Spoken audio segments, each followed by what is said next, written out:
Welcome back to DigComp Strand 3.3 and Collaborative Learning.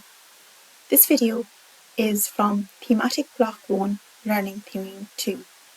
In this video, we will focus on the theoretical foundations of collaborative learning.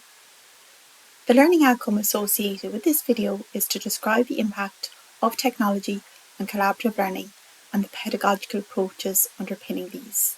This video will focus in particular on the pedagogical approaches. For information on the impact of technology on collaborative learning, you can look at Learning Theme 1. In particular, we're going to look at pedagogical theories that have evolved over the 1900s up to 2004. Pedagogical theory first started in the early 1900s and came to its fruition in the 1960s. Since then, the development of theories has slowed down, and now we rely a lot on the theories developed in the 1960s. We will look at these in individual basis. In the 1920s, Piaget a developmental psychologist, explored the impact of the developmental stages of students and how they engage with the learning environment to learn.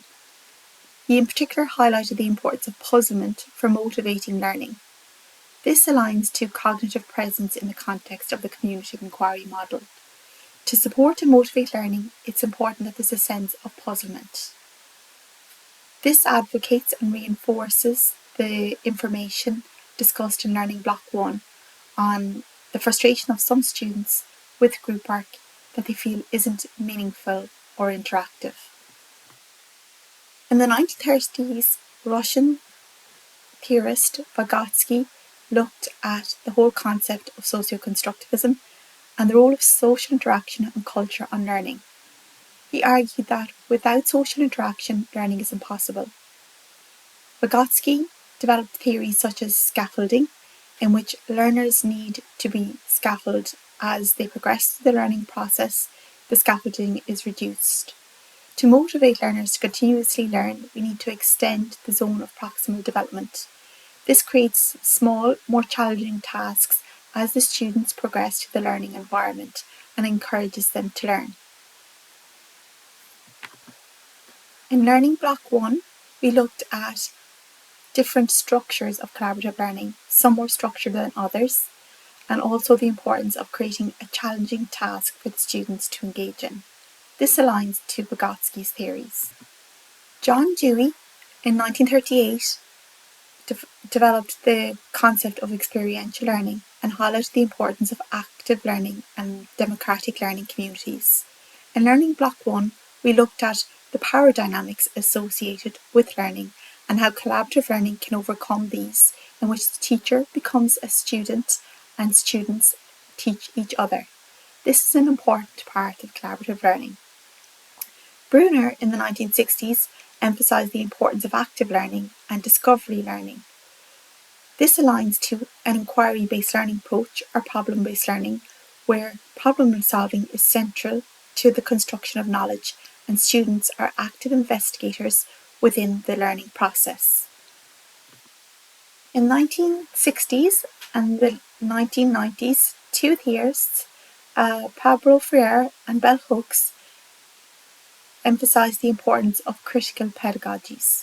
Freire, in his book The Pedagogy of the Oppressed, advocated for social justice approach to education and criticised the banking model in which teachers often deposit information to the students' minds. He advocated for a more active approach to learning in which educators pose problems and there's a dialogue between the student and the teacher to address those problems. Bell Hooks similarly highlighted the importance of engaged pedagogy and also supported shared power and dialogue in the classroom.